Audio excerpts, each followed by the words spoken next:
तो ड्रामा की शुरुआत में हम मिस्टर गू को देखते हैं, जो कि एक बहुत ही बड़ी कंपनी के सीईओ है। फिलहाल में ये अपने पास से रिलेटेड कुछ सपना देख रहे होते हैं, जो कि इनके एक्सीडेंट के वक्त का होता है। इसके बाद हम इसकी सेक्रेटरी को देखते हैं, जो कि इस ड्रामे की फीमेल लीड है और इसका नाम है जियाओ। तो शाम को मिस्टर गू और शाओ दोनों ही लोग बिजनेस मीटिंग में जाते हैं। अब सेक्रेटरी सीईओ को इन्फॉर्म करती है प्रोजेक्ट को हासिल करने के लिए कुछ कॉन्ट्रैक्टर्स पीछे पड़े हुए हैं। तो सीईओ कहता है कि तुम जाकर उन्हें डिस्ट्रैक्ट करो। इसके बाद वो उन्हें डिस्ट्रैक्ट करने के लिए चली जाती है और एक तरफ सीईओ जो कि अपने क्लाइंट को कन्विंस करने की कोशिश करता है ताकि कुछ भी करके उसे ये प्रोजेक्ट मिल जाए। एक तरफ सेक्रेटरी का आमना सामना होता है मिस्टर शेन से। वो उसे डिस्ट्रैक्ट करने की काफी कोशिश करती है, रोकने की कोशिश करती है, लेकिन शायद इन्हें इस प्रोजेक्ट के बारे में पता चल चुका होता है। इसीलिए ये चाहते हैं कि ये जल्द से जल्द उस रूम में पहुंचे जहां ये लोग उस प्रोजेक्ट के लिए डील कर रहे हैं। लेकिन थोड़ी ही देर बाद वो जहाँ मिलता है मिस्टर गू से, और मिस्टर गू को देखने के बाद तो वो समझ जाता है कि ये डील तो उसके हाथ से निकल चुकी है। और हाँ, होता भी ऐसा ही है। मिस्टर गू अपने क्लाइंट को कन्विंस करने में कामयाब हो जाते हैं और इसके बाद मिस्टर गू और उसके सेक्रेटरी दोनों ही लोग एक दूसरे को देखकर स्माइल करते हैं। बिजनेस के मामले में इन दोनों की एकदम बनती थी।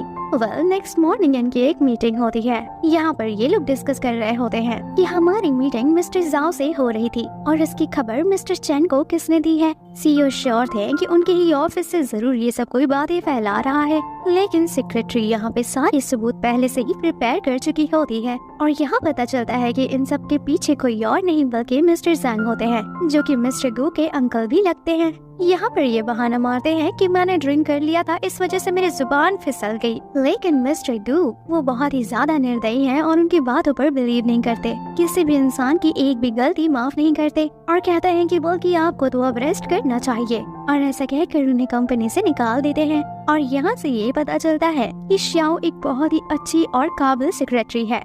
और साथ ही साथ ऑफिस में ये गॉसिप भी हमेशा चलती है कि मिस्टर गू और उनके सेक्रेटरी दोनों लोग साथ में कितने प्यारे लगते हैं। कुछ लोग ये तक तो कहते थे कि वो दोनों शायद एक दूसरे को डेट करते हैं या फिर शायद कोई सीक्रेट कपल है। एक दिन मिस्टर गू से मिलने के लिए उसका बेस्ट फ्रेंड और एक क्लाइंट आता है। ये सभी लोग इससे कह रहे होते हैं कि हम सब तुमसे बहुत ही ज्यादा जेलस हैं, क्योंकि तुम्हारी सेक्रेटरी हद से ज्यादा ही परफेक्ट है और हमें तो ऐसी सेक्रेटरी भी नहीं मिलती और न ही हमने पहले कभी ऐसी सेक्रेटरी देखी है। लेकिन सीईओ कहता है कि ऐसी लड़कियां तो सिर्फ काम के लिए ही यूजफुल होती हैं। लेकिन ये क्या, हमें पता चलता है कि ऑफिस में जो भी लोग गॉसिप करते हैं इनके रिलेशनशिप के बारे में, वो तो बिल्कुल सच होता है। इन दोनों के बीच में सीक्रेट रिलेशनशिप होता है, लेकिन गू तो उसके लिए कोई खास फीलिंग्स नहीं रखता। लेकिन इसका फ्रेंड कहता है कि अगर तुम अपने रिलेशनशिप को पब्लिक नहीं करोगे तो एक दिन तुम्हारी श्याओ तुम्हें छोड़कर चली जाएगी। लेकिन वो कहता है कि रिलेशनशिप दो लोगों के बीच की चीज होती है, तो पब्लिक करने की क्या जरूरत है। यहाँ हमें पता चलता है कि कुछ सालों पहले गू का एक्सीडेंट हुआ था और इसी वजह से उसे एक डिसऑर्डर हो गया है, जिस वजह से वो कभी कभी अचानक से खुश होता है, तो कभी सैड होता है, तो कभी रोने लग जाता है और कभी कभी तो बहुत ज्यादा गुस्सा हो जाता है। लेकिन श्याओ उसका बहुत ही अच्छे से ध्यान रखती है, उसके अपॉइंटमेंट, उसके मेडिसिन, हर एक चीजों का वो ख्याल रखती है, जिस वजह से वो पहले से काफी ज्यादा बेटर हो रहा है।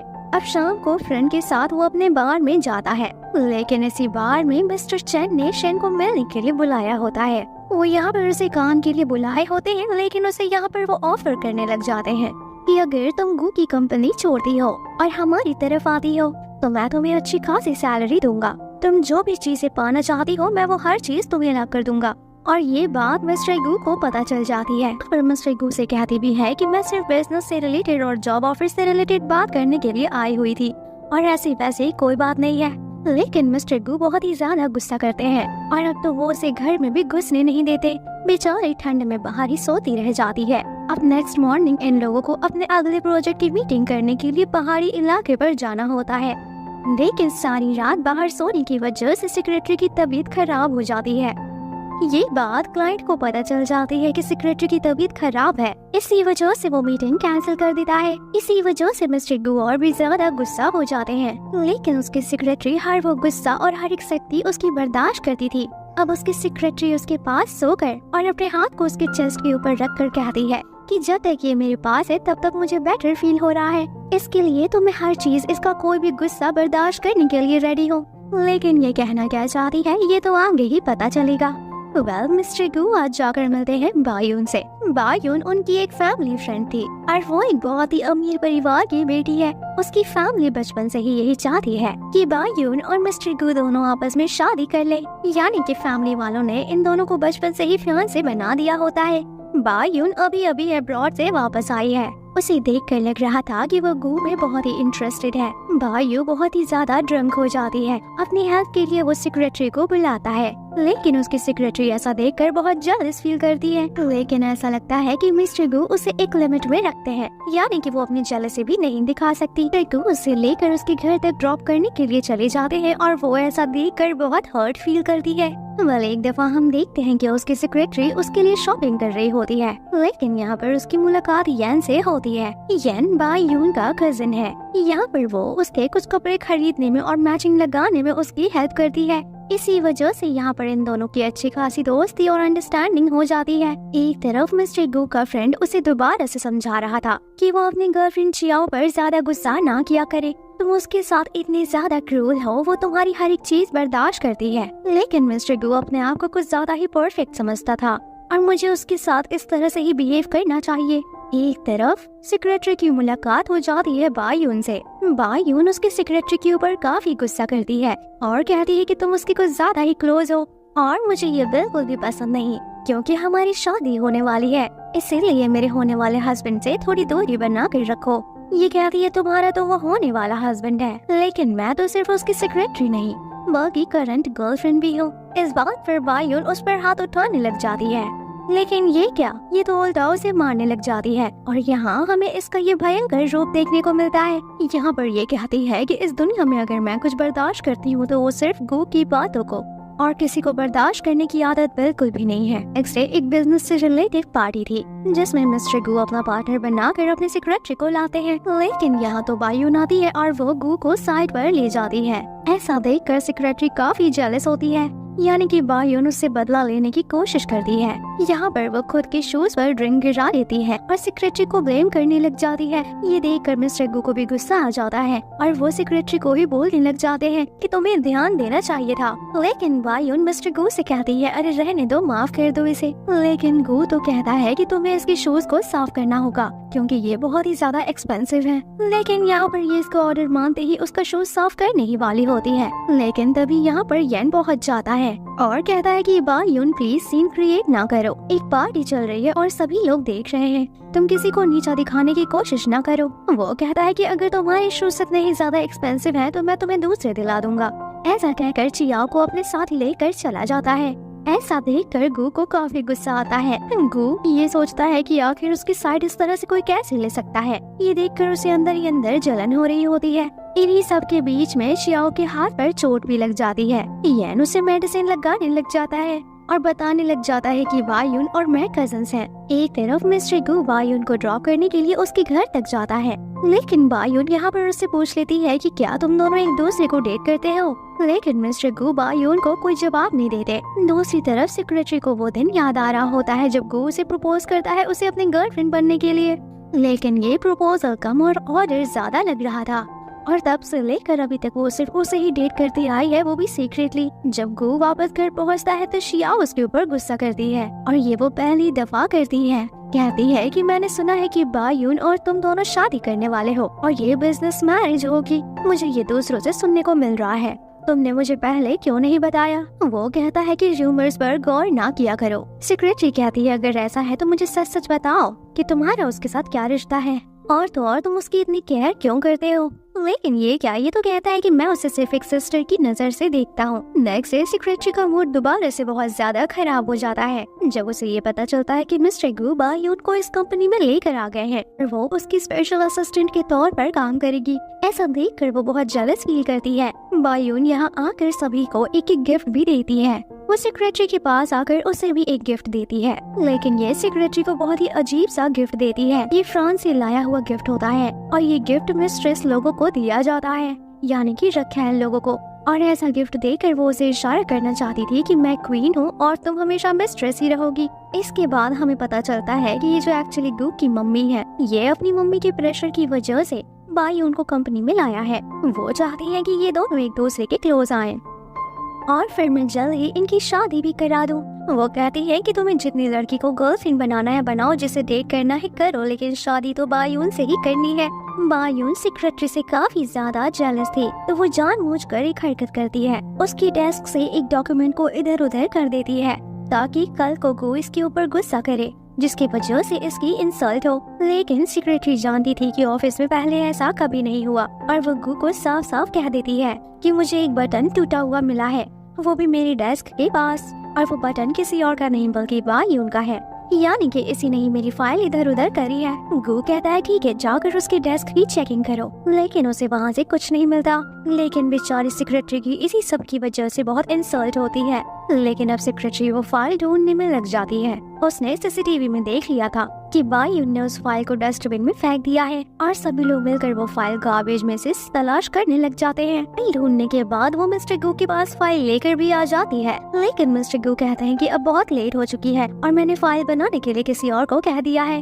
वो उसकी हद से ज्यादा ही इंसल्ट किया करता। उसके कलीग से लेकर हर कोई को ये बात फील हो जाती थी, लेकिन सेक्रेटरी को कभी ये फील नहीं होता था कि वो उसकी इंसल्ट कर रहा है। अब इसे इसकी बेस्टी मिलने के लिए आती है। इसकी बेस्टी कहती है कि मैंने एक र्यूमर सुना है कि बहुत जल्द बायून और गो दोनों ही एंगेजमेंट करने वाले हैं। क्या तुम्हें इस बात से कोई फर्क नहीं पड़ता? वो कहती है मुझे क्यों फर्क पड़ेगा, तुम अच्छे से जानती हो कि मैं उसके साथ 3 साल से हूँ। इस वजह से नहीं कि मैं उससे बहुत प्यार करती हूँ या तो फिर मैं उसके साथ रहना चाहती हूँ, और न ही मेरा कोई शादी करने का ऐसा इरादा है। इसकी बेस्टी भी कहती है कि हाँ ये अच्छी बात है, मैं भी चाहती हूँ कि तुम इन सब चीजों से पीछे हट जाओ और गो के अपने रास्ते चलने दो, और तुम भी अपनी लाइफ खुद से डिसाइड करो। एक तरफ गो को भी उसका फ्रेंड यही समझा रहा होता है कि तुम्हारी एंगेजमेंट होने वाली है, तो क्या तुम चियाओ से ब्रेकअप कर लोगे? वो कहता है कि ये सिर्फ एक बिजनेस रिलेशनशिप है, मैं कौन सा बायून को प्यार करता हूँ, और वैसे भी मेरा मन नहीं करता कि मैं चियाओ को जाने दूं। थोड़ी ही देर बाद चियाओ को कोई अपने पास मिलने के लिए बुलाता है, और वो होती है गु की मम्मा। वो उसे कहने लगती है कि मैं तुम्हारा थैंक्स करना चाहती हूँ। मेरे बेटे के एक्सीडेंट के बाद जब से वो साइकोलॉजिकली बीमार था, तुमने उसका बहुत अच्छे से ख्याल रखा है, लेकिन अब टाइम है कि तुम उसकी लाइफ से निकल जाओ। गु कोई आम इंसान नहीं है जो कि वो तुम्हारे साथ शादी करेगा, बल्कि उसे एक बिजनेस मैरिज ही करनी होगी, और यही उसके कंपनी के लिए भी जरूरी है।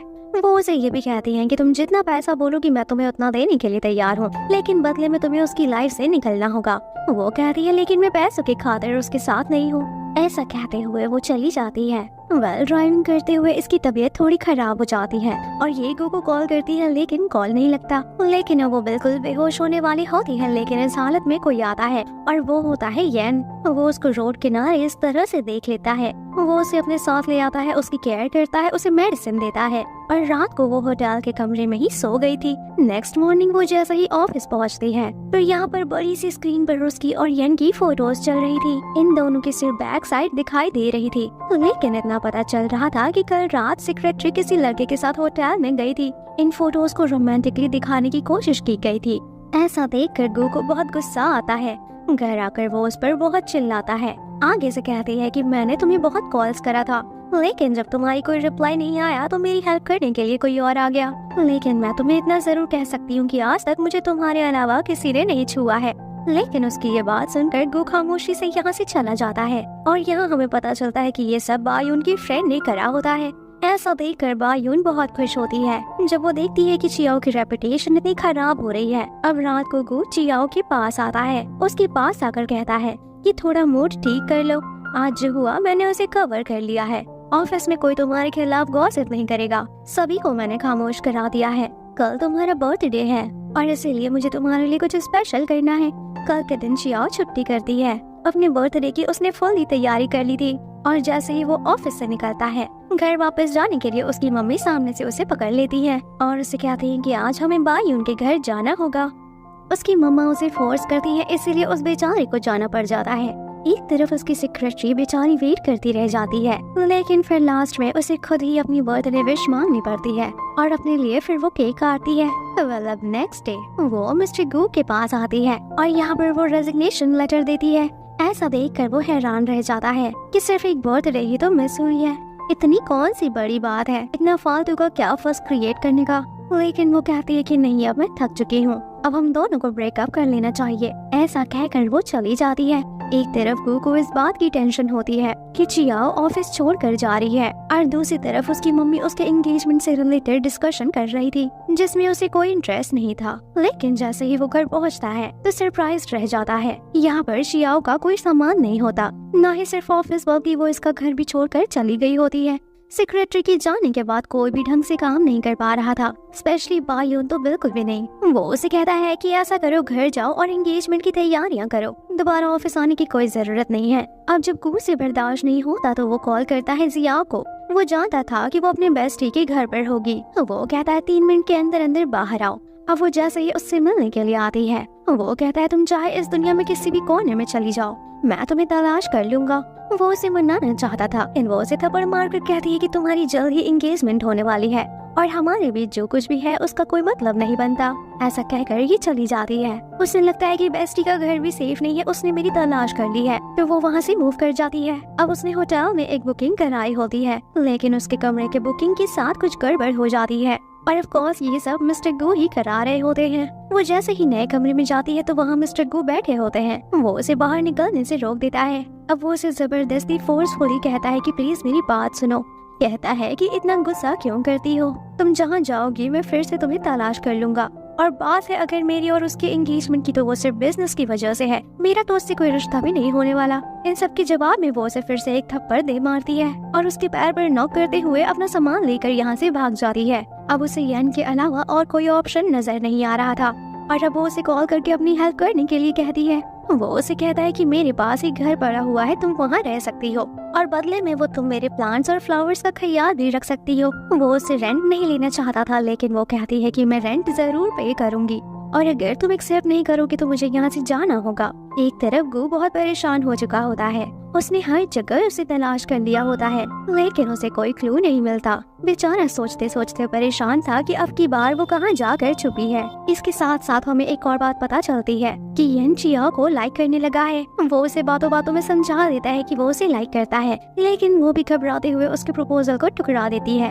एक तरफ गू को भी फाइनली पता चल जाता है कि येन ही है जिसने उसकी सेक्रेटरी को इधर उधर करा है और वो जाकर उसे पकड़ लेता है। इन दोनों के बीच लड़ाई होती है। इसके बाद येन भी यहाँ से निकल जाता है। श्याओ और येन की चोट देखकर समझ गई थी कि ये सब गू के अलावा और कोई नहीं कर सकता, लेकिन येन को अपनी चोटों की कोई परवाह नहीं थी। वो उसे कहता है कि तुम्हारे अंदर बिल्कुल वैसी क्वालिटीज हैं जैसा मुझे मेरी ड्रीम वाइफ में चाहिए। अगर तुम चाहो तो हम सारी जिंदगी एक साथ रह सकते हैं, लेकिन ये तो इसे मना कर देती है। अभी हमें एक दूसरे को जाने हुए थोड़े ही दिन हुए हैं, इतना बड़ा फैसला कैसे ले सकते हैं। एक तरफ मिस्टर गू ने येन से अपना बदला लेना स्टार्ट कर दिया होता है। गू की कंपनी बहुत पावरफुल थी, वो येन की कंपनी के लिए ट्रबल करना स्टार्ट कर देते हैं, उससे बहुत सारे डील्स भी छीन लेते हैं। इस वजह से उसकी कंपनी बहुत परेशान हो जाती है। ये सब जब सेक्रेटरी को पता चलता है तो वो मजबूर होकर खुद से मिलने के लिए आती है। वो कहता है मैंने कहा था ना कि तुम्हें ढूंढ निकालूंगा, मैंने तुम्हें मजबूर कर दिया और तुम खुद चल कर आई हो। वो उसे कहता है अगर तुम चाहती हो कि येन की कंपनी सफर ना करे तो फिर तुम यहाँ पर वापस आ जाओ। अब बेचारी ये अपनी वजह से येन को तकलीफ में नहीं देख सकती थी, तो वो उसके साथ ये एग्रीमेंट मान जाती है। सही ये बात येन को पता चलती है तो वो शाओ के पास आकर कहता है कि तुम्हें ब्लैकमेल होने की क्या जरूरत थी, लेकिन वो कहती है कि मैं ब्लैकमेल थोड़ी ना हुई हूँ, बल्कि मैं तो समझ गई हूँ कि भागना इस सिचुएशन को हैंडल नहीं कर सकता, इसीलिए अब मैं इस सिचुएशन का डट कर सामना करूंगी और सब कुछ हैंडल करूंगी। मतलब ये घर वापस आ जाती है और मिस्टर गू उसे देखकर काफी खुश होते हैं। इसे देखकर ऐसा लग रहा होता है कि अनजाने में ही ये इसे लेकर काफी पजेसिव हो चुका है। वो उसे अपने साथ मूवी दिखाने के लिए बैठाता है, लेकिन वो हैरान था कि उसके फेस पर कोई खुशी, कोई एक्साइटमेंट कुछ नहीं था। वो उसे ये भी कहता है कि कल से काम पर भी आ जाओ, लेकिन वो कहती है नहीं, मैं कंपनी ज्वाइन नहीं करने वाली, मैं रेस्ट करना चाहती हूँ। तो वो कहता है ठीक है, कल से तुम्हारे लिए एक मेड भी हायर कर दूंगा, लेकिन वो समझ जाती है कि मेड मेरे रेस्ट के लिए नहीं बल्कि मुझ पर नजर रखने के लिए किया जाता है।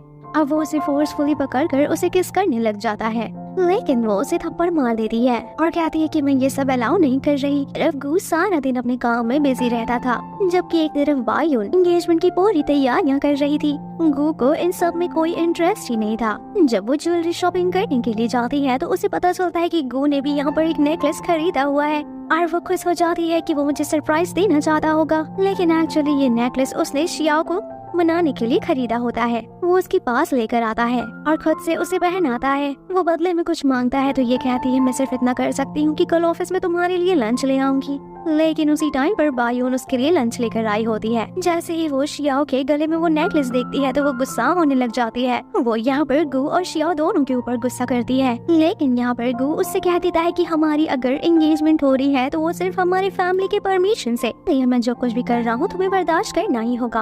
अब वो घर आकर अपनी सेक्रेटरी से कहता है कि मैं आइंदा से कोशिश करूंगा कि तुम्हारा और बायून का आमना सामना ना हो। वेल नेक्स्ट डे गु की एंगेजमेंट थी और उसकी सेक्रेटरी उसे अपने हाथों से रेडी करती है।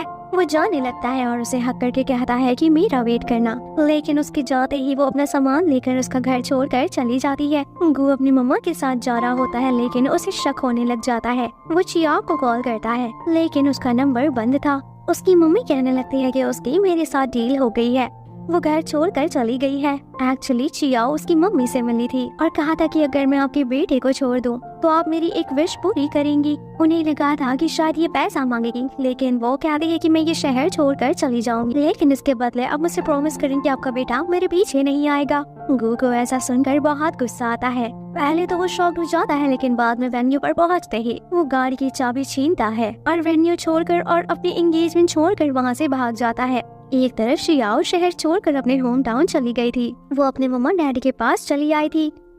वो लोग उसे इतने अरसे बाद देखकर खुश हो जाते हैं। वो कहती है मैंने जॉब छोड़ दी है। वो लोग कहते हैं कि थोड़े दिन ये हमारे साथ हमारे रेस्टोरेंट में जॉब करेगी और रेस्ट करेगी। अब वो अपने कमरे में आती है और किसी के फोटो के सामने बैठकर कहती है कि बस अब फाइनली खेल खत्म हो गया। और नेक्स्ट मॉर्निंग चियाओ के घर पर कोई आता है। वो जब दरवाजा खोलती है तो उसे पता चलता है कि चियान वहाँ पर भी आ गया है। उसकी मम्मा डैडा को शक होने लग जाता है कि कहीं ये मेरी बेटी का बॉयफ्रेंड तो नहीं, इसीलिए वो लोग चोरी चोरी उस पर नजर रखे हुए होते हैं। वो कहने लग जाता है कि जब तुमने मेरे साथ एग्रीमेंट साइन करा था तभी तुमने अपना परमानेंट एड्रेस वहाँ पर लिखा था, इसीलिए मुझे इस एड्रेस के बारे में पता चल गया और इसीलिए मैं तुम्हारे पीछे आ गया। मम्मी डैडा उन लोगों को देखकर बस उन दोनों की मैच मेकिंग ही करने लग जाते हैं। लेकिन छोटे भाई को ये बंदा बिल्कुल पसंद नहीं आता है क्योंकि ये आते ही स्टडीज के बारे में बातचीत करना शुरू कर देता है। अब यान और चाओ दोनों लोग बाहर जा रहे होते हैं वॉक पर कि यहीं पर सामने मिस्टर गु आकर खड़े हो जाते हैं। वो आते ही पहले चियाओ पर गुस्सा करने लग जाता है कि तुम यान के साथ आ गई, वो भी मुझे छोड़कर, और मैं तो तुम्हारे लिए अपनी एंगेजमेंट तोड़कर आ गया। तुम यही चाहती थी ना कि मैं एंगेजमेंट ना करूं, तो चलो अब मेरे साथ वापस चलो। अब वो उसका हाथ पकड़कर अपनी तरफ खींचने लगता है लेकिन ये सारा सीन उसकी मम्मा देख लेती हैं, जो कि आकर अपनी बेटी को प्रोटेक्ट करती हैं। अब चाओ और यान दोनों अपने मम्मी डैडी के साथ रेस्टोरेंट पर चले जाते हैं और उनके साथ काम में हेल्प करने लगते हैं, जबकि गु को लेने के लिए उसके मम्मा के बॉडीगार्ड्स पहुंच चुके थे। लेकिन यहाँ पर चियाओ का छोटा भाई देख लेता है और गु को भगाने में और उन बॉडीगार्ड को डिस्ट्रैक्ट करने में उसकी मदद करता है। लेकिन गु यहाँ पर जैसे ही उसका एप्रन देखता है तो वो समझ जाता है कि ये तो चियाओ का ही भाई होगा, क्योंकि उसी के रेस्टोरेंट का एप्रन पहना हुआ है। वो बातों ही बातों में उसे बता लेता है। उस छोटे से बच्चे से उसने पक्की वाली दोस्ती कर ली थी ताकि किसी तरह से वो चियाओ के करीब हो सके। अब वो दोनों रेस्टोरेंट पहुंच जाते हैं। वो दोनों इकट्ठे बैठकर खाना ऑर्डर करने लग जाते हैं। यहाँ पर जानबूझकर चियाओ ऐसा खाना बनाती है कि वो खाते ही यहाँ से भाग जाए, लेकिन फिर भी कैसे न कैसे करके वो ये खाना खा ही लेता है। वो चियाओ के खाते कुछ भी बर्दाश्त करने के लिए रेडी था। इतने में उसे एक बिजनेस कॉल आती है जहाँ पर वो 200 मिलियन कुछ डिस्कस कर रहा था। उसका भाई और यहाँ के कस्टमर सुनकर हैरान रह जाते हैं। वो उंगलियों पर गिनकर कहता है कि मिस्टर गु आप तो बहुत ही ज्यादा रिच हैं। जबकि एक तरफ बायून और उसकी मम्मी आज आए हुए थे गु के मम्मी के पास। गु की मम्मा इन्हें सॉरी कहती है। इवन बायून की मम्मा तो ये एंगेजमेंट तोड़ना चाहती थी, लेकिन वो जिद करके बैठ जाती है और कहती है नहीं, मैं गु पर गिव अप नहीं कर सकती। अब जैसे ही रेस्टोरेंट बंद होने का टाइम होता है तो सब कहते हैं कि यान इतनी लेट नाइट वापस नहीं जा रहा था। मम्मी डैडी कहते हैं कि तुम हमारे ही घर पर रुक जाओ। गो कहता है कि मुझे भी ठहरा लो। अब यहाँ पर उनका बेटा यानी कि छोटा सा बच्चा जिद करने लगता है तो वो लोग उसकी बातों को इनकार नहीं करते हैं। अब चाओ हाथ पकड़ कर गो को साइड में लेकर आती है और कहती है कि तुम क्यों जिद कर रहे हो। वो आगे से कहता है देखो तुम्हारी खातिर मैं सब कुछ कर रहा हूँ, अपनी सगाई छोड़कर मैं यहाँ तक आ गया। तुम कहती तो मैं तुमसे शादी करने के लिए भी रेडी हो जाता, लेकिन मुझे थोड़ा तो समय दो। वो कहती है शादी करने के लिए समय की क्या जरूरत है, अभी चलकर मैरिज रजिस्टर करा लेते हैं। लेकिन मैं जानती हूँ तुम ऐसा नहीं कर सकते, तुम में हिम्मत ही नहीं है। एक तरफ चियान के मम्मी डैडी बहुत परेशान होते हैं। दो लड़के आकर इनके घर पर रुके होते हैं और दोनों ही लड़के इनकी बेटी में इंटरेस्टेड होते हैं। एक तरफ यान और गू की काफी लड़ाई हो रही थी, लेकिन जब मम्मी आती है तो अपने होने वाले सासू माँ के सामने एकदम फ्रेंडली बिहेव करते हैं। दोनों को देखकर ऐसा लग रहा था कि दोनों दुनिया के सबसे बेहतरीन इंसान हैं। अब गू को तो वहाँ पर रात को नींद भी नहीं आ रही थी। वो चियाओ के कमरे को नॉक करता है, लेकिन यहीं पर साइड टेबल पर रखे हुए एक फोटो पर नजर पड़ती है जिसमें एक लड़का होता है। वो ये फोटो देखकर हैरान हो जाता है कि ये कौन है। ये कहती है इससे तुम्हारे क्या मतलब, बस यहाँ से चले जाओ। अब नेक्स्ट मॉर्निंग यान चियान के साथ मॉर्निंग वॉक कर रहा था। वो उससे कहता है एक बात तो मुझे रात को रियलाइज हो गई, और वो बात ये है कि तुम मुझसे प्यार नहीं करती। तुम्हारे दिल में जो गू के लिए जगह है वो कभी मैं नहीं ले सकता। रात को मैंने देखा था कि तुमने उठकर गू को कवर किया था ताकि मच्छर उसे तंग न करे। तुमने कॉइल भी रखी थी, लेकिन तुम्हें मेरी परवाह नहीं हुई। शायद तुम्हें ख्याल ही नहीं आया कि मेरे कमरे में भी तो मच्छर हो सकते हैं।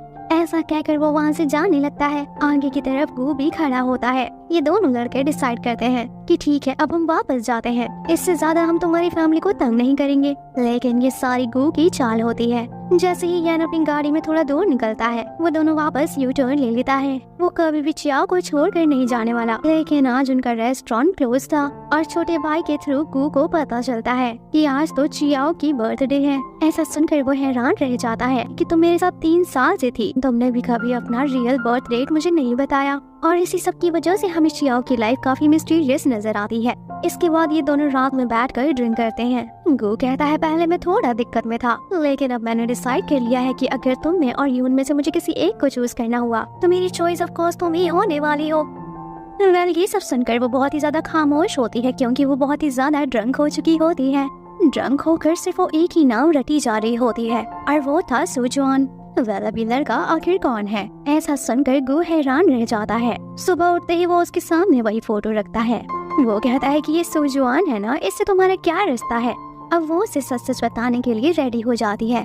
कहती है कि ये स्कूल में मेरा सीनियर था और मेरा फर्स्ट लव भी। वो उसके हार्ट के बहुत ही ज्यादा करीब था, और जब कुछ बॉयज उसे तंग कर रहे होते हैं तो उसी टाइम उसने इसकी हेल्प करी थी, और उसी टाइम इसकी और उसकी पहली मुलाकात थी। इसी वजह से इसे उससे लव एट फर्स्ट साइट हो गया था। सुजवान उसकी पढ़ाई में भी बहुत हेल्प करता था। वो बंदा बहुत ही इंटेलिजेंट था। उसका एक बड़ी यूनिवर्सिटी में एडमिशन भी हो गया था, और उसी के पीछे पीछे शिया भी चाहती थी कि उसकी भी उसी यूनिवर्सिटी में एडमिशन हो जाए और वो दोनों लोग साथ में पढ़ाई करें। तो वो कहती है बहुत साल मेहनत करने के बाद जब मैं उससे मिलने के लिए जा रही थी और उसे अपने दिल का हाल बताना चाहती थी, लेकिन वो तो मुझसे मिलने के लिए ही नहीं आया। मुझे लगा कि वो भूल कर मूव ऑन कर चुका होगा, लेकिन कहती है नहीं ऐसा नहीं हुआ था, वो तो मर चुका है। बहुत साल पहले एक एक्सीडेंट हुआ था ट्रेनिंग माउंटेन्स में, और वहीं पर ही तुम्हारी भी गाड़ी थी। जिस गाड़ी से टकराई थी वो सुजवान था, और तुम्हारे अंदर जो हार्ट ट्रांसप्लांट हुआ है वो सुजवान का है। उसकी डेथ हो गई थी। वो सोचता है क्या ये कोइंसिडेंस है। ये कहती है नहीं ये प्लानिंग है। इसका मतलब है कि जब वो 3 साल पहले गू के लाइफ में आई वो सिर्फ प्लानिंग के अकॉर्डिंग आई थी, क्योंकि उसके सीने में सुजवान का दिल था, इसीलिए वो उसके क्लोज आई। उसकी हर बात हर एक चीज को बर्दाश्त करने का रीजन यही था, क्योंकि वो दिल उसके लिए काफी ज्यादा कीमती था। ये सब सुनते ही गू वापस से वो शहर छोड़कर अपने घर वापस चला जाता है। चियाओ आज भी इन्वेस्टिगेशन कर रही थी। उसे सुजवान के बारे में कुछ क्लूज चाहिए थे, लेकिन उसे इन्वेस्टिगेशन से कुछ नहीं मिल पाता। एक तरफ गू बहुत ही ज्यादा हर्ट था। आज शावर लेते हुए अपने सीने पर बस वो स्कार देखे जा रहा था। बहुत चिल्लाता है, बहुत गुस्सा करता है कि श्याओ मुझसे प्यार नहीं करती, सिर्फ इस दिल से प्यार करती है। इसे एकदम से सारा कुछ एकदम मीनिंगलेस सा लगता है। वो सोचता है कि इतने साल से मैं उसे टॉर्चर करता आया हूँ और वो बर्दाश्त करती आई सिर्फ इस दिल की वजह से। वो चियाओ से मूव ऑन करने की बहुत कोशिश करता है, लेकिन वो हर टाइम पर सिर्फ ड्रिंक करता रहता था, क्योंकि उसे हर जगह सिर्फ उसी चियाओ का शक्ल दिखता था। बेचारा ये तो मूव ऑन ही नहीं कर पा रहा था। एक दफा तो ड्रिंक करते करते स्विमिंग पूल में भी गिर जाता है। इन्हीं दिनों श्याओ भी वापस उसी शहर में आई हुई थी अपनी बेस्टी से मिलने के लिए, लेकिन यहीं पर उसे एक कॉल आती है। ये कॉल गू के बेस्ट फ्रेंड का होता है। वो रिक्वेस्ट करता है कि प्लीज आ जाओ, गू को कुछ हो गया है। अब वो आकर उसे स्विमिंग पूल से निकालने में उसकी हेल्प करती है। उसे देखकर लग रहा होता है कि वो बहुत ज्यादा परेशान है और एकदम देवदास जैसा बन चुका है। उसे दुनियादारी में कोई इंटरेस्ट नहीं रह गया। जब वो उसे छोड़कर दोबारा से जाने लग जाती है तो वो उसे रोक कर कहता है कि देखो ये दिल मेरे सीने में है, अगर मैं मरा तो ये दिल भी खत्म हो जाएगा। प्लीज मेरे इस दिल की खातिर मेरे से दूर मत जाओ। ये कहती है जो भी कुछ मैंने पहले किया था वो एक स्टुपिडिटी थी। वो कहती है कि मैं भूल गई थी कि तुम्हारे शरीर में उसका दिल है, लेकिन बेशक तुम एक दूसरे इंसान हो। ऐसा कहकर वो उसे छोड़कर चली जाती है। एक तरफ इसकी मम्मा गू के ऊपर बहुत ही गुस्सा कर रही होती है और कहती है कि तुम अपने आप को दिन पर दिन भुलाते जा रहे हो, तुम खुद के ही वश में नहीं हो और अब मुझे तुम्हें सीधा करना होगा। और अब वो उनके कमरे के बाहर बॉडीगार्ड्स खड़ी कर देती है, उसे लॉक कर देती है ताकि वो चियान को ढूंढने की कोशिश ना करे। लेकिन ये भी ढीठ होता है और 2 दिन तक खाना नहीं खाता है और इस वजह से इसकी माँ काफी परेशान होती है। इसी के साथ हमें पता चलता है जब शियाओ एक बात कर रही थी। एक्चुअली शियाओ गू के साथ जो 3 साल से अपना बर्थडे मनाते आ रही थी, वो बर्थडे उसकी नहीं बल्कि सुजुआन की थी। उसे लगने लगता है कि ये एक इनफिटेड रिलेशनशिप था जो कि मैंने खत्म कर दिया है और अब मैंने बहुत अच्छा किया। एक तरफ यान चियाओ से मिलने के लिए आता है और वो उससे पूछता है क्या तुम वाकई ही गू को छोड़ना चाहती हो। वो कहती है हाँ ये सच है। वो उसे कहता है अब्रॉड में मेरी कंपनी की एक फ्रेंचाइजी खोल रही है, मैं तुम्हें यहाँ से बहुत दूर लेकर जाऊंगा और इस तरह से वो तुम्हारे पीछे भी नहीं आ पाएगा और धीरे धीरे करके तुम्हें भूल जाएगा, तुम्हारा पीछा भी छोड़ देगा। एक तरफ गू जो कि उस कैद से निकलने के लिए रूम की खिड़की ही तोड़ दी थी, वो उसकी तलाश में अंधाधुन भागने लग जाता है। लेकिन इतने में ही उसके हार्ट में पेन होता है और जब वो होश में होता है तो वो हॉस्पिटल में होता है। इतने में उसे एक मैसेज आता है और इससे ये पता चलता है कि चियाओ कहाँ पर है। जैसे ही वो ये सुनता है तो अपनी हालत की परवाह किए बगैर हॉस्पिटल से भागने की कोशिश करता है। वो दौड़ता हुआ वहीं पहुंच जाता है जहाँ पर चियाओ ठहरी हुई थी। वो जाते ही उसे हक कर लेता है। वो उसे कहता है चियाओ मैं हार मानता हूँ और वो उसके सामने झुकने के लिए भी तैयार होता है। वो कहता है मैं नहीं जानता कि ये मैं हूँ या फिर ये मेरा दिल है, मुझे नहीं मालूम कि मैं क्यों मजबूर हो जाता हूँ, तुम्हारे बिना रह नहीं पाता हूँ। ये कहती है ठीक है तुम अभी अपने वश में नहीं हो, जब तुम ठीक हो जाओगे तो तुम पछताओगे। ये कहता है कि तुमने मुझे 3 साल दिए थे, 1 साल और दे दो, मैं तुम्हारी पूरी तरह से केयर करूंगा, तुम्हें इज्जत दूंगा, रिस्पेक्ट करूंगा मैं तुम्हारी। और साथ ही साथ इसे ये भी कह देता है कि तुम सुजुआन के एक्सीडेंट का ट्रुथ जानना चाहती हो और मैं उस इन्वेस्टिगेशन में भी तुम्हारी हेल्प करूंगा। इस बात पर वो राजी हो जाती है और उसे तुरंत हॉस्पिटल लेकर आती है। जब वो क्लियरली सोचती है कि मैं इतने साल कोशिश करती रही लेकिन गू ही है जो मेरी हेल्प कर सकता है सुजुआन का ट्रुथ जानने के लिए। अब शियाओ तो सिर्फ और सिर्फ सुजुआन का ट्रुथ जानने के लिए उसके पास आने के लिए रेडी हुई थी, लेकिन गू तो बहुत ही ज्यादा खुश हो चुका था। अब ये अपने वादे के अकॉर्डिंग सुजुआन के बारे में इन्वेस्टिगेट करवाना शुरू करता है। ये सब देखकर इसकी माँ काफी गुस्से में आ जाती है और उन्हें जैसे ही पता चलता है कि ये शाओ को अपनी लाइफ में वापस लेकर आ रहा है तो उसे उसके बदले सजा भी मिलती है और वो ये थी कि उसे ऑफिस से और घर से बेदखल कर दिया गया था। अब वो अपना सामान लेकर चियाओ के घर पर पहुंच जाता है। वो कहता है जैसे तुम पहले मेरे घर पर रहती थी, अब की बार हम रिलेशनशिप में है तो मैं तुम्हारे घर पे रहूंगा। वो उसे एक कमरा दिखाती है लेकिन वो उसे पसंद नहीं आता है, लेकिन घर से निकाले जाने के डर से वो कमरा उसका फेवरेट बन जाता है। ये कहता है देखो मैं तुम्हारे साथ पहले बहुत बुरा करता था, इसलिए मैं हर वो काम करूंगा जिससे तुम्हारे दिल और दिमाग को सुकून मिले। तो वो इस घर के सारे काम किया करता है, लेकिन उसने ये काम पहले कभी नहीं करे थे तो इसे ठीक से नहीं आते थे, इसीलिए कोई भी काम करते वक्त ये कोई न कोई कांड कर देता था। एक तरफ यान का चैप्टर शियाओ की लाइफ में से क्लोज हो जाता है। वो कल अब्रॉड वापस जा रहा था और शियान उसे इनकार कर देती है, लेकिन जैसे ही गू को पता चलता है कि आज ये किसी लड़के से मिलकर आ रही है तो उसे गुस्सा आने लग जाता है। वो उसे कहता है कि ये मत भूलो कि तुम अभी भी मेरी ही हो और हम दोनों रिलेशनशिप में हैं। लेकिन ये इसके हाथ बांधकर इसे घर से बाहर निकाल देती है और फिर जाकर इसे वो समय याद आता है जब एक दफा ये शियाओ को घर से बाहर निकाल दिया था और उसे घर में घुसने नहीं दे रहा था। सोचता है कि ये सब शायद जो मैंने किया था उसी का बदला ले रही है। नेक्स्ट मॉर्निंग गू के पास जाओरी आता है, इसी वजह से वो घर में वापस से एंटर भी हो गया था और वो रूह से कहता है देखना एक दिन ऐसा जरूर आएगा कि मैं अपने सारे गलत काम सीधे कर लूंगा। अब इसे याद आता है कि इसके छोटे भाई ने एक दफा बताया था कि शियाओ को क्या क्या पसंद है। उसके दिल में जगह बनाने के लिए ये उसके पसंदीदा वर्क को करने लगता है। ये घर पर सुंदर सा डेकोरेशन करता है और एक क्यूट सा रैबिट बनकर खड़ा हो जाता है। लेकिन चियाओ आज घर वापस आती है अपने दोस्तों के साथ। अब जैसे ही ये बात पता चलती है गू को तो वो तुरंत छुप जाता है, लेकिन घर अभी तक डेकोरेटेड पड़ा हुआ था। ऐसा देखकर चियाओ को काफी एम्बैरेसमेंट फील होता है। यहाँ पर इनका अपना ही बॉस इसी होलिया में नंगे हाथ पकड़े जाने वाला था, लेकिन बेचारा बाल बाल बच जाता है। लेकिन जब उसे लगता है कि ये लोग वहाँ से जा चुके हैं तो वो भी बालकनी से नीचे उतर आता है। लेकिन ये क्या, ये दोनों लोग तो यहाँ पर टकरा जाते हैं और सभी लोग अपने बॉस को इस होलिये में देखकर शॉक्ड हो जाते हैं। इस वजह से गू बेचारा बहुत शर्मिंदा होता है। अब नेक्स्ट मॉर्निंग वो जाता है और ढेर सारी कपल वाली शॉपिंग करके आता है।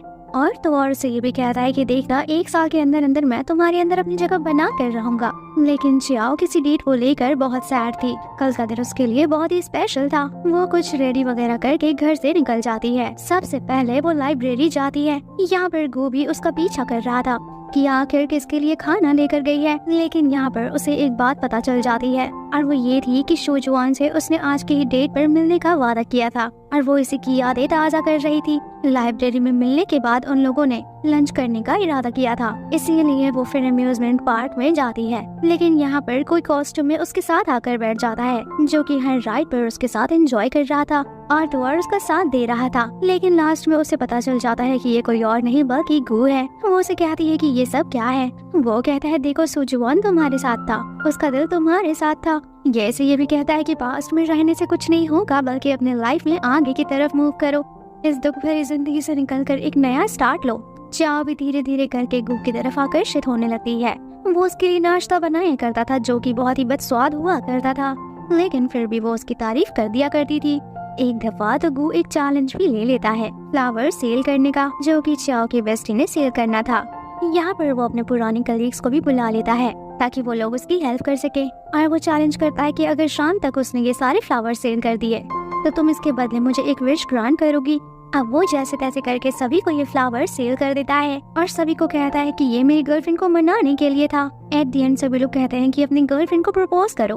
तो अब वो यहाँ पर फ्लावर्स की एक रिंग बनाता है और ये हैंडमेड रिंग लेकर चियाओ को प्रपोज कर देता है। ये सीन बहुत ही रोमांटिक था। इसने शियाओ का दिल जीत लिया था। शियाओ ने भी उन फ्लावर्स से बनी हुई रिंग को सेव करके रख लिया था और वो बार बार उसे देखे जा रही थी। नेक्स्ट मॉर्निंग जब उसकी आँख खुलती है तो गू उसके पास होता है। वो कहता है कि आज का दिन तुम मेरे साथ डेट पर जाओगी। सबसे पहले ये दोनों यहाँ पर इकट्ठे होकर केक बना रहे होते हैं। इन दोनों की किस होने ही वाली होती है कि तभी यहाँ पर मिस्टर गू को बुलाने के लिए बॉडीगार्ड आ जाता है। ये कहता है कि तुम्हारे डैड वापस आ गए हैं और कंपनी के चेयरमैन ने अर्जेंटली उसे मीटिंग के लिए बुलाया था। डैड उसे बहुत डांटते हैं और कहते हैं कि तुम लापरवाह हो गए हो। वो कहते हैं कि तुम मेरे इकलौते बेटे हो और कंपनी को संभालने के बजाय तुम देवदास बने फिर रहे हो। और वो उसे चियाओ से ब्रेकअप करने के लिए कहते हैं, लेकिन वो मना कर देता है। ऐसे कहकर वो निकल जाता है और चियाओ भी उसे पिक करने के लिए आई होती है। अब वो उसे डेटिंग के लिए लेकर आई होती है। यहाँ पर वो उससे बताता है कि मैं और डैड जब भी मिलते हैं हमेशा हमारी लड़ाई ही होती है। चियाओ कहती है मैं जानती हूँ, तभी तो मुझे तुम्हारी फिक्र हो रही थी। वो कहती है कि हाँ मेरी भी गलती थी। मैं शुरुआत में तुम्हारे अंदर सुजुआन की झलक तलाश किया करती थी। मैं गलत थी। मुझे समझना चाहिए था कि तुम एक डिफरेंट इंसान हो। अब ये दोनों लोग एक दूसरे के साथ बहुत अच्छे से घुल मिल रहे थे और यहाँ पर इन दोनों की किस होती है और फाइनली ये दोनों हैप्पी कपल की तरह रहने लगे थे। लेकिन नेक्स्ट डे चियाओ को मिस्टर चेयरमैन मिलने के लिए बुलाते हैं। वो उसे कहते हैं कि तुम मेरे बेटे के काबिल नहीं, मेरे बेटे के बिजनेस मैरिज होगी और यही हमारे बिजनेस और फैमिली के लिए अच्छा होगा, इसीलिए तुम्हें रास्ते से हटना होगा। एक तरफ वो जैसे ही घर वापस लौटता है, जब उसे जियान नहीं मिलती तो वो परेशान हो जाता है। वो समझ जाता है कि ये सब उसके डैड का ही करामात है। वो अपने घर पहुंचकर अपने डैड से ही लड़ने लग जाता है। वो अपने डैड के सामने घुटने टेल देता है और कहता है कि प्लीज मान जाइए और मुझे मेरी जिंदगी मेरे हिसाब से जीने दीजिए। लेकिन उसके डैड उसे इग्नोर करके चले जाते हैं। लेकिन तभी चियाओ आती है अम्ब्रेला लेकर और उसे देखते ही वो खुश हो जाता है। अब ये दोनों घर वापस आते हैं और अपना क्वालिटी टाइम स्पेंड करते हैं। नेक्स्ट मॉर्निंग जाओरी आता है और कहता है कि मुझे सुजुआन के बारे में थोड़ी इन्फॉर्मेशन मिली है और वो ये है कि तुम्हारे डैड के पर्सनल असिस्टेंट सुजुआन के साथ कोई ना कोई कांटेक्ट था, लेकिन अब उस असिस्टेंट की डेथ हो गई थी। ये लोग उसके घर जाकर उसका इन्वेस्टिगेशन करते हैं और यहाँ पर एक पुराना सा फोन मिलता है। यहाँ पर कुछ मैसेजेस भी थे जो कि उस पीए को गूक की मम्मी की तरफ से आया हुआ था। वो ऐसा देखकर शियाओ से छुपा लेता है, लेकिन अब हमें पता चलता है कि धीरे धीरे करके इसकी याददाश्त वापस आती है और ये पता चलता है कि सुजुआन जो है इसी के डैड का बेटा है और ये उनका एक इलीगल बेटा है। इसी बात से ये परेशान था और चियाओ से भी पूछता है कि अगर इन सब के पीछे उस पीए के साथ साथ मेरी फैमिली का भी हाथ हुआ तो क्या तुम मुझे माफ कर सकोगी। कहती है कि ये सब में तुम्हारी कोई गलती नहीं है और साथ ही साथ चियाओ को शक हो गया था। उसने भी वहाँ पर एक डॉक्यूमेंट्स देखे थे जो कि चोरी चोरी छुपा लिए थे ताकि गू हर्ट ना हो। उसने देखा था कि पीए के बैंक अकाउंट में गू की मम्मी ने बहुत सारा पैसा ट्रांसफर किया था। इसका मतलब है कि इस एक्सीडेंट से उनका कोई लिंक है। अब गू ऑफिस में जाकर अपनी मम्मा से बात क्लियर करता है। उसकी मम्मा कहती हैं कि अच्छा है अगर तुम्हें सब याद आ गया। हमें पता चलता है कि एक्चुअली उस दिन सुजुआन अपने डैड से मिलने के लिए आ रहा था, लेकिन ये नहीं चाहती थी कि वो लड़का वापस मिलने के लिए आए और ये उनकी मीटिंग को कैंसिल कराना चाहती थी और इसीलिए उन्होंने पीए को भेजा था। लेकिन गू ये सारा कुछ रोकने के लिए वहाँ गया था और इसी वजह से उनका एक्सीडेंट हो गया था। चियाओ को जैसे ही पता चलता है कि ये सारी बातें गू को पता थी लेकिन उसने मुझसे छुपाया, तो वो बहुत ही ज्यादा हर्ट होती है और कहती है कि मैंने सोचा था कि तुम बदल गए, लेकिन तुम कभी नहीं बदल सकते। वेल इसके बाद यहाँ पर नए कैरेक्टर की एंट्री होती है जो कि यही आ रहा था। ये कोई और नहीं बल्कि सुजुआन होता है। और अब हम फ्लैशबैक में देखते हैं कि एक्चुअली सुजुआन की मम्मी जब डेथ बेड पर थी तब सुजुआन को पता चला था कि उसके डैड कौन है। वो एक बहुत ही अमीर इंसान है। वो फैसला करता है कि वो इनसे मिलेगा और अपनी मम्मी के इलाज का इनसे खर्चा लूंगा। शायद उनके एक्सपेंसेस कवर करने की वजह से इनकी जान बच जाए। और जब वो मिलने जा रहा था तभी एक्सीडेंट हो गया और बहुत साल बाद सुजुआन कोमा में से बाहर निकला था। उसकी दोनों टांगे टूट चुकी थी और उसके एक अंकल ने उसे बचाया था। वो उसे कहते हैं कि जब तक तुम ठीक नहीं हो जाते तब तक तुम्हें छुपे रहना होगा, अदरवाइज गो फैमिली के कुछ लोग तुम्हारी जान भी ले सकते हैं। लेकिन उसे इसी बीच बहुत दुखी होती है कि उसकी मम्मी की डेथ हो गई है। अब इतने साल रिकवर होने के बाद फाइनली वो वापस आ गया था और आज वो अपने डैड से जाकर मिलता है। उसके डैड अपने खोए हुए बेटे को देखकर खुश होते हैं, लेकिन चियाओ हैरान थी कि अगर सुजुआन जिंदा है तो इसके दिल में किसका हार्ट है। और गो भी इसी बात से हैरान था कि उसके सीने में किसका दिल है। मम्मी कहती है कि डोनर अनोन था, उसकी जगह उन्होंने जानबूझकर सुजुआन का नाम लिया, लेकिन उसकी बॉडी किसी ने नहीं देखी थी, इसीलिए सभी को लगता था कि सुजुआन इस दुनिया से जा चुका है। अब डैड गू और दूसरे सारे फैमिली को इकट्ठे बुलाते हैं और वो सुजुआन को सभी से मिलवाते हैं। सभी को बताते हैं कि ये मेरा बेटा है और बड़ा बेटा होने की वजह से ये फैमिली का इम्पोर्टेंट मेंबर है। गू जब सुजुआन को देखता है तो उसे जलन होने लग जाती है, इसीलिए वो डिनर छोड़कर चला जाता है। अब वो चियाओ के पास जाता है, उसे मनाने की कोशिश करता है, लेकिन वो कहती है कि तुम मुझसे दूर चले जाओ। उसने उसका सामान भी पैक कर दिया था और वो उसे घर से बाहर निकाल देती है। उसके जाने के बाद सुजुआन आता है चियाओ के पास। वो उसे कहता है बहुत सालों बाद मुझे मेरी फैमिली मिली है, इतने सालों से मैं तुम्हें कांटेक्ट नहीं कर सका, उसके लिए मैं सॉरी कहता हूँ। एक्चुअली मैं बीमार था और चलने के काबिल भी नहीं था, लेकिन सुजुआन को ये अंदाजा हो चुका था कि ये सिंगल नहीं है बल्कि ये एक कपल थी और वो भी गो की गर्लफ्रेंड थी। अब सुजुआन कंपनी में भी आना शुरू कर देता है, लेकिन गो को लग रहा होता है कि इसे ज्यादा नॉलेज नहीं होगी, लेकिन इसे बिजनेस के मामले में हर एक चीज की नॉलेज थी, जिसकी वजह से वो एक प्रोजेक्ट पर अपनी जगह बना लेता है और लोगों को इम्प्रेस करने में भी कामयाब हो जाता है। अब वो दोबारा से चियाओ के घर जाता है, उसे दोबारा से मनाने की कोशिश करता है, लेकिन यहाँ सुजुआन होता है और वो उसे यहाँ से जाने के लिए कहता है। वो उसे कहता है कि वो इतने दिन तक तुम्हारे करीब थी क्योंकि उसे लग रहा था कि तुम्हारे सीने में मेरा दिल है।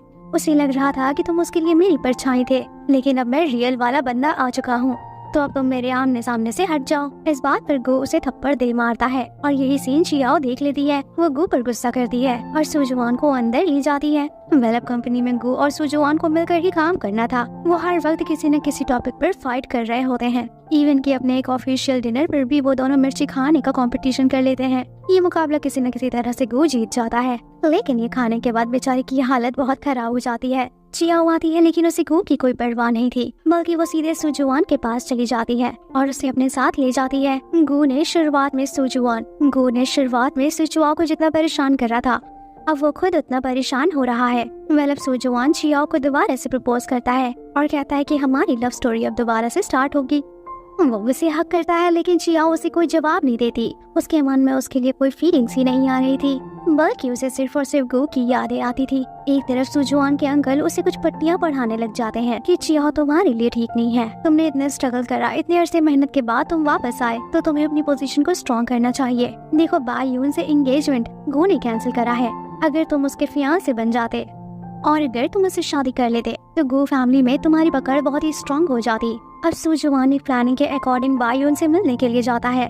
वो उसे बाइक की टक्कर देता है और इसके बाद वो उसके पैर पर मेडिसिन लगाने लग जाता है। वो ये सारा सीन एकदम रोमांटिक वे में क्रिएट कर रहा होता है। उसके साथ साथ वो पियानो भी बजाता है। एक्चुअली बायून एक सिंगर थी और उसका जल्द ही एक कॉन्सर्ट होने वाला था। दूसरी तरफ चियाओ जो कि बहुत दुखी थी। एक तरफ सुजुआन बायून के साथ फ्लर्ट करने में लगा था और वो उसका नंबर हासिल करने में कामयाब हो जाता है। दूसरी तरफ हमें चियाओ को दिखाया जाता है सुजुआन उससे झूठ बोल कर गया था कि वो बिजनेस मीटिंग पर है, लेकिन एक्चुअली वो बायून पर डोरी डालने के लिए गया था। जब वो वापस आता है तो वो उसे अपने साथ एक पार्टी पर ले जाने की बात करता है। इसी पार्टी में बायून और गो अपनी मम्मी के साथ ये सब पहुँचे हुए थे। यहाँ पर एक ऑक्शन भी चल रहा था और यहाँ पर एक नेकलेस की बोली लगती है। गो ये नेकलेस खरीद लेता है। उसकी मम्मा कहती है कि ये नेकलेस बायून को देना, वो अपने कॉन्सर्ट में ये नेकलेस पहनेगी और वो भी ये नेकलेस अपने अपनी मम्मी के कहने पर जाकर बाई उनको दे आता है। वो उसे कहती है कि अब तुम्हारा भाई आ गया है तो क्या तुम मुझसे वापस पाना चाहते हो, तुम दोनों लोग अब कॉम्पिटेट करोगे। ये इसे कहता है बिल्कुल भी नहीं, मैं आज भी तुम्हें वही कहूंगा कि मैं तुमसे शादी नहीं करना चाहता। मैं तुम्हें पहले भी सिस्टर की नजर से देखता था और अभी भी वैसा ही देखता हूँ। एक तरफ सुजुआन जो कि बायून के एकदम पीछे पड़ चुका होता है, एक तरफ सुजुआन जो कि बहुत ही ज्यादा ड्रंक हो चुकी होती है। इसीलिए गो उसे घर पर लेकर आता है। वो उसे उसकी बेड पर लिटा देता है, लेकिन आज उसे कुछ डिफरेंट मिला था और वो ये था कि लास्ट टाइम की तरह ड्रंक होकर वो बार बार सुजुआन का नाम नहीं ले रही थी, बल्कि बार बार गो को पुकारी जा रही थी। गो को लगता है कि शायद उसने उसके हार्ट में जगह बना ली है, वो कामयाब हो चुका है। अब नेक्स्ट मॉर्निंग चियाओ की तबीयत बहुत खराब होने लगती है, उसे वॉमिटिंग होती है और जब वो हॉस्पिटल जाती है तो पता चलता है कि वो प्रेग्नेंट है और मम्मी बनने वाली है। और ऑफ कोर्स ये किसी और का नहीं बल्कि गो का ही बेबी है। प्रेगनेंसी से रिलेटेड वो अपने लैपटॉप पर कुछ सर्च कर रही होती है कि तभी सुजुआन आ जाता है और ये सब देख लेता है। उसे शक हो गया था। एक तरफ गो जिसे ये पता चल चुका होता है कि वो डैडी बनने वाला है और ये सुनकर वो बहुत खुश होता है। वो फैसला करता है कि वो चियाओ को फाइनली प्रपोज करेगा। वो उसे और अपने बेबी को एक फैमिली देना चाहता है, इसीलिए वो उसके कलीग्स फ्रेंड्स को भी साथ में लाता है। लेकिन सुजुआन से जेलसी बर्दाश्त नहीं होती। एक तरफ बायून सुजुआन को तो घास ही नहीं डालती थी, उसके दिल में आज भी गो ही था। और दूसरी तरफ चियाओ जिसका दिल गो ने जीत लिया था, वो इतना जेलस होता है कि बायून को जाकर बता देता है कि गो तो कभी भी तुम्हें नहीं मिलने वाला, क्योंकि अब वो डैडी बनने वाला है और सिचुआन उसके बच्चे की मम्मा बनने वाली है। तरह से वो बायून को भड़काता है ताकि वो कोई गलत कदम उठा सके और बदला लेने की कोशिश करे उन दोनों से और उनकी जिंदगी को भी बर्बाद कर दे। एक तरफ बायून जो कि डिप्रेशन में चली जाती है और दूसरी तरफ गो जो कि बहुत एक्साइटेड था। उसने अपने हाथों से एक रिंग डिजाइन करा था जो कि बिल्कुल चियाओ के ऊपर सूट करता और उसी के थ्रू वो उसे प्रपोज करने वाला था। वो उसे फोन करके एक जगह पर मिलने के लिए बुलाता है और यहाँ पर उसने सरप्राइज रेडी किया हुआ था। लेकिन यहाँ पर चियाओ को जो ड्राइवर लेने के लिए आता है वो ड्राइवर कोई और था। चियाओ को शक होने लग जाता है, लेकिन तब तक काफी ज्यादा देर हो चुकी थी। बायून ने उसे बुलवाया था। बायून उससे बहुत लड़ाई करती है और कहती है कि तुम्हारे ये बच्चा गो फैमिली कभी एक्सेप्ट नहीं करेगी, इसीलिए तुम्हें यहाँ से चले जाना चाहिए। और गुस्से में वो उसे धक्का भी दे देती है। उसके गिरते ही बायून को रियलाइज होता है कि उसने कितनी बड़ी गलती कर दी है। जबकि दूसरी तरफ गो बेचारा सारा दिन वेट करता है, लेकिन शिया बेचारी वहाँ पहुँचती ही नहीं है। वो बस उस रिंग को ही देखता रह जाता है। जबकि शियाओ हॉस्पिटल पहुँच गई थी और उसने अपना बेबी भी खो दिया था। एक तरफ बायून उसे रिझाती है। वो आंटी के पास आकर सब बताती है और कहती है कि मुझसे गलती हो गई, मैंने अनजाने में उसे धक्का दे दिया था। अब मम्मी आती हैं और यहाँ पर वो चियाओ को शांत करने की कोशिश करती हैं। उसे एक क्रेडिट कार्ड देती है कि ये लो और अपना मुंह बंद रखना, लेकिन वो इनकार कर देती है। इतने में सुजुआन यहाँ पर आ जाता है और जब तक गो कमरे में आता है सुजुआन जानबूझकर उसके फॉरहेड पर किस करता है। ये देखकर गो गुस्से में पागल हो जाता है, चिल्लाने लगता है कि मैंने अपना बच्चा खो दिया और तुम लोग यहाँ पर ये सब कर रहे हो। चियाओ कहते हैं कि वो सिर्फ तुम्हारा नहीं बल्कि मेरा भी बच्चा था, तुमसे ज्यादा दर्द मुझे हो रहा है। इसी वजह से वो बहुत हार्ट ब्रोकन हो जाता है और वो अब बहुत ही ज्यादा गुस्से में आ चुका होता है। इन लोगों के बीच मिसअंडरस्टैंडिंग क्रिएट हो चुकी होती है। वो अपने मम्मा से कहता है कि मैंने बहुत कुछ सोचा था अपनी फैमिली के बारे में और अपने बच्चे के बारे में, लेकिन आज मुझे बहुत दुख हो रहा है। वो दुखी होकर रोने लग जाता है। अब नेक्स्ट डे बायून का कॉन्सर्ट था। जैसे ही उसकी परफॉर्मेंस स्टार्ट होती है तो वहाँ स्टेज पर कोई ऑडियो रिकॉर्डिंग चलने लग जाती है और वो थी चियाओ और बायून की रिकॉर्डिंग। और इस रिकॉर्डिंग में साफ साफ पता चलता है कि उसने उसे धक्का दे दिया होता है और फिर एम्बुलेंस भी नहीं बुलाया होता है। इससे साफ पता चल रहा होता है कि बायून ने उस बच्चे की जान ली है और चियाओ को भी नुकसान पहुंचाने की कोशिश करी है। ये सारा कुछ जैसे ही गो को पता चलता है तो खड़ा होकर चियाओ की साइड लेता है और किसी को भी उसे हाथ नहीं लगाने देता। इन्हीं प्रूफ की हेल्प से नेक्स्ट डे पुलिस आती है और बायून को ले जाती है। अब जाओ रुई के साथ बाई की मम्मी भी आती है और उससे सेटलमेंट की बात करती है, लेकिन वो साफ इनकार कर देती है। अब जाओ बहुत ही हाथ पैर मारता है और वो कोशिश करता है कि वो किसी तरह से बायून को बचा ले, लेकिन उसके पास कोई रास्ता नहीं था। अब नेक्स्ट डे चियाओ को कोई किडनैप करके ले जाता है और उसे सेटलमेंट की पेपर पर साइन कराने के लिए फोर्स करता है, लेकिन वो यहाँ पर सभी पर अटैक करने लग जाती है और यहाँ पर उसे बचाने के लिए कोई पहुँच जाता है और वो जरूर गो ही, और ऑफ कोर्स ये बंदा गो ही होता है। वो उसे कार में लॉक करके सभी गुंडों से अकेले मुकाबला करता है। वो बहुत बुरी तरह से जख्मी भी हो जाता है। चियाओ की नजरों के सामने किस तरह से वो अपनी जान पर खेलकर उसे प्रोटेक्ट करता है। अब जब गो हॉस्पिटल में होता है तो वहाँ पर जाओ रुई भी आती है और तभी यहाँ पर ज़ाओरुई भी आता है, लेकिन उसकी शक्ल को देखकर लगता है कि वो बहुत ज्यादा डरा हुआ है। साथ ही साथ उसकी मम्मी भी यहाँ पहुँच जाती हैं। सबसे पहले आकर वो चियाओ को बुरा भला कहती हैं कि तुम्हारी वजह से मेरा बेटा आज इस कंडीशन में है। लेकिन जैसे ही वो होश में आता है तो वो सबसे पहले चियाओ का ही नाम लेता है कि क्या वो ठीक है। अब उसे रियलाइज हो जाता है कि गु पहले जैसा बिल्कुल भी नहीं है, वो अपनी जान से भी बढ़कर मुझसे प्यार करता है। अब उन दोनों के बीच में जो भी मिसअंडरस्टैंडिंग थी वो सब क्लियर हो जाती है। और यहाँ पर गु उसे ये भी बताता है कि उस दिन मैं तुम्हारे लिए एक रिंग लेकर तुम्हें प्रपोज करने वाला था। मैं तुमसे शादी करना चाहता था, लेकिन तुम पहुँच ही नहीं पाई। दूसरी तरफ सुजुवान को मौका मिल गया था, उसने डैड को बातों में लगा लिया था। अब जाकर गु बीमार हॉस्पिटल में पड़ा हुआ था तो वो कंपनी के बहुत सारे प्रोजेक्ट्स को अपने हाथ में लेने की कोशिश करता है। लेकिन गु को जैसे ही ये पता चलता है तो वो अपने बीमार हालत में भी मीटिंग के लिए पहुँच जाता है। लेकिन मीटिंग ओवर होते ही उसकी तबीयत दोबारा से बिगड़ जाती है और उसे फिर से सारा कुछ का ट्रीटमेंट लेना पड़ता है। एक तरफ चियाओ को सुजुआन के बारे में सब समझ में आने लगता है कि उसकी प्रेगनेंसी के बारे में उसने कैसे उसे बताया। इसके साथ साथ उसकी हरकतें भी काफी ज्यादा गड़बड़ लग रही थी, जिस तरह से वो कंपनी को टेक ओवर करने की कोशिश कर रहा था। एक तरफ गु जो कि उस प्रपोजल वाले रिंग को लॉकेट बनाकर शिया के गले में पहना देता है और कहता है कि जब भी तुम्हें फील हो मेरा प्रपोजल एक्सेप्ट करने के लिए तो ये रिंग निकाल कर पहन लेना। एक तरफ ये काफी दिनों से एक ही प्रोजेक्ट पर काम कर रहा होता है, लेकिन एक तरह से मैसेज आता है कि चियाओ को किडनैप कर लिया गया है। उसे एक फोटो भी दी जाती है और उसके बदले उसे यही मांगा गया था कि जो वो अभी अपना प्रोजेक्ट कर रहा है उसकी वेडिंग डॉक्यूमेंट को वो डिक्लेयर कर दे। एक्चुअली ये सब कोई और नहीं बल्कि सुजुआन कर रहा होता है। वो उस वक्त उसे अपने साथ अपनी मम्मी के कब्र पर लेकर गया होता है। ये सभी लोग माउंटेन्स पर होते हैं, इसीलिए गु उसे कॉल भी नहीं कर पाता है और गु घबराने लग जाता है कि पता नहीं वो सेफ है या नहीं। वो एक बैकअप वेडिंग डॉक्यूमेंट बनवाता है और उसके बाद इसे लीक करने का ऑर्डर करता है। लेकिन ये सारा कुछ इतनी जल्दी हुआ था कि उसके एक एम्प्लॉय से एक गलती हो जाती है और वो असली वाले वेडिंग डॉक्यूमेंट लीक कर देता है। अब इतना बड़ा कांड हो गया था और एक तरफ डैड की तबीयत ऑलरेडी खराब रहा करती थी। उन्हें लगता है कि गु बहुत ही ज्यादा लापरवाह हो गया है और सुजुआन वाकई में कैपेबल है। वो उसके ऊपर बहुत ही गुस्सा करते हैं, लेकिन गु को खुद की नहीं सिर्फ चियाओ की परवाह थी। वो उसे देखते ही उसे हक कर लेता है। वो उसे पूछता है तो फिर वो बताती है कि मैं तो सुजुआन के साथ गई थी। अब धीरे धीरे करके डैड को ऐसा लगने लगता है कि गु एकदम से नाकारा हो चुका है। एक लड़की की वजह से वो इतना बड़ा प्रोजेक्ट हाथ से जा नहीं दिया। अब वो सुजुआन की तारीफ करते हैं और बहुत सारे प्रोजेक्ट उसके हाथ में दे देते हैं। इवन कि उन्होंने ये तक फैसला कर लिया था कि सुजुआन ही अब सीईओ की सीट पर बैठेगा, जहाँ पर पहले गु बैठा करता था। और गु को अपने नए पोस्टिंग की ऑर्डर्स मिल जाते हैं और इसे कंस्ट्रक्शन साइट पर काम करने के लिए भेज दिया जाता है। वो अपने डैड के सारे ऑर्डर्स को मान रहा होता है, लेकिन वो बेचारा इस तरह का काम करता हुआ बिल्कुल भी ठीक नहीं लग रहा था। उसकी मम्मी उसे ऐसी हालत में देखकर बहुत ही ज्यादा नाराज होती है। वो कहती है चलो मैं तुम्हारे डैड से बात करती हूँ, लेकिन वो कोई बात नहीं सुनता है। वो कहता है कोई बात नहीं, मुझे नया काम सीखने का मौका मिला है। इतना हार्डवर्क करने की वजह से बेचारी की तबीयत बहुत ज्यादा खराब हो जाती है।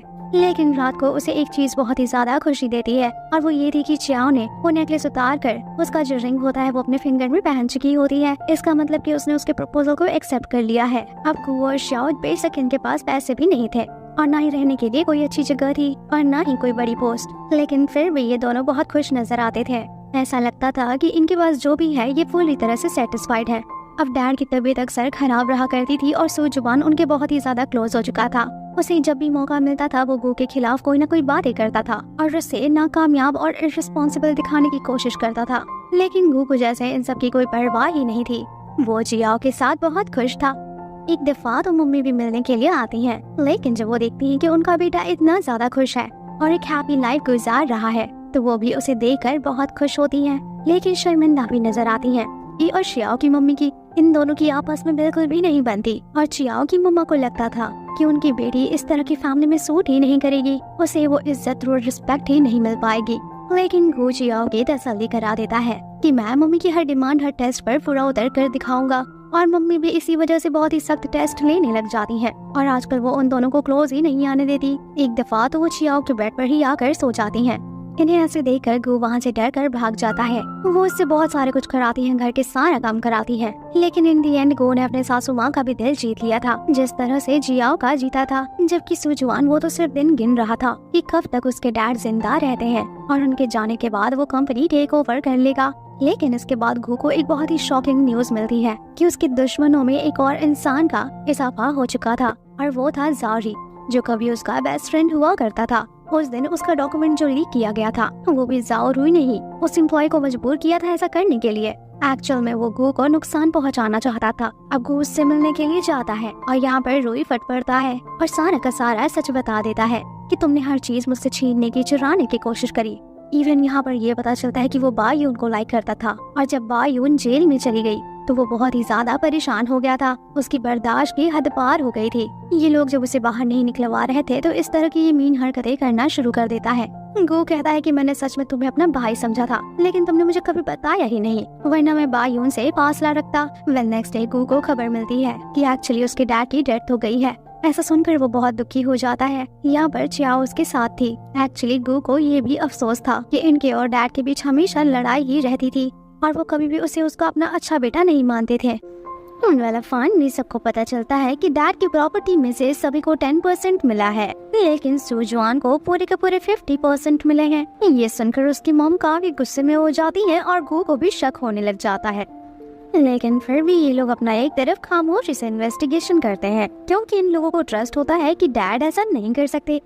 एक तरफ सुजुआन जो कि बहुत खुश हो गया था क्योंकि वो जो चाहता था उसे वो मिल गया था। वेल एक दिन इन लोग को याद आता है कि डैड ने किसी लॉकर में इन लोगों के लिए कुछ छुपा कर रखा है, लेकिन घर के हर एक लॉकर पर हर चीज पर सुजुआन का हक होता है। अब मम्मा और गो वहाँ पर उसे चाबी मांगने के लिए पहुँचते हैं तो वो उनकी बहुत इंसल्ट करता है। फिर बाद में कहता है कि अगर तलाशी लेना चाहते हो तो ले सकते हो। तलाशी लेने के बाद ये लोग देखते हैं कि लॉकर्स तो खाली होते हैं। एक तरफ चियाओ को भी कुछ न कुछ शक हो जाता है। उसे पता था कि डैड ने अपने लॉकर में पेंटिंग छुपा कर रखी है और अब वही पेंटिंग उन्हें सुजुआन के ऑफिस में दिखाई देती है। वहाँ पर वो बहाना करके जाती है और उस पेंटिंग पर से एक चिप उतार लेती है और वहाँ पर एक मेमोरी कार्ड होता है और उसमें ये रिकॉर्डिंग होती है कि सभी को 15% मिलेगा, लेकिन गो को 50% मिलेगा और वही कंपनी का नेक्स्ट चेयरमैन भी होगा। मेरा फाइनली कंपनी का अवार्ड तो गो ही जीत चुका था। अब वो दोबारा से अपनी कंपनी ज्वाइन करता है और पहले की तरह काम करने लग जाता है, लेकिन सुजुआन से ये सब बर्दाश्त ही नहीं होता और वो उसे रूफटॉप पर मिलने के लिए बुलाता है। गो उसे अपना असली भाई समझता था इसलिए मिलने के लिए चला जाता है, लेकिन ये क्या वो तो उस पर अटैक कर देता है और कहता है कि मुझे ये सब करने के बाद क्या मिला, मैं इतने साल शांति से पड़ा रहा सिर्फ अपना बदला लेने के लिए। मेरी मम्मा बीमारी में मर गई, मैं ये सब का बदला तुमसे ही लूंगा। लेकिन तभी यहाँ पर आंटी आ जाती है और वो यहाँ पर बताती है कि मैं ही थी जिसने साजिश रची थी क्योंकि मैं नहीं चाहती थी कि तुम डैड से मिलो। उनको तो ये सब बिल्कुल भी नहीं करना चाहता था, वो तो उस दिन तुम्हें लेने के लिए जा रहा था। ऐसा सुनकर सुजुआन रोने लग जाता है। वो कहता है कि मैं अब तक जिससे भी प्यार करता हूँ वो सब उससे छिन जाते हैं। इसका तो मन करता है कि ये मर जाए, इसकी जिंदगी ही खत्म हो जाए, लेकिन गो कहता है तुम मेरे भाई हो और ऐसा सोचना भी मत। इसके बाद वो उसे अपना भाई दिल से मानने लग जाता है और दिल में से सारी नफरत खत्म कर लेता है। नेक्स्ट सीन में हम देखते हैं जो आंटी होती है वो इन दोनों की शादी के लिए राजी हो जाती हैं और ये दोनों खुशी खुशी शादी करने के लिए जाते हैं। ये लोग मैरिज सर्टिफिकेट लेने के लिए जाते हैं और इसी के साथ इस ड्रामा की हैप्पी एंडिंग हो जाती है। तो मिलते हैं नेक्स्ट वीडियो में, तब तक के लिए टेक केयर, बाय बाय।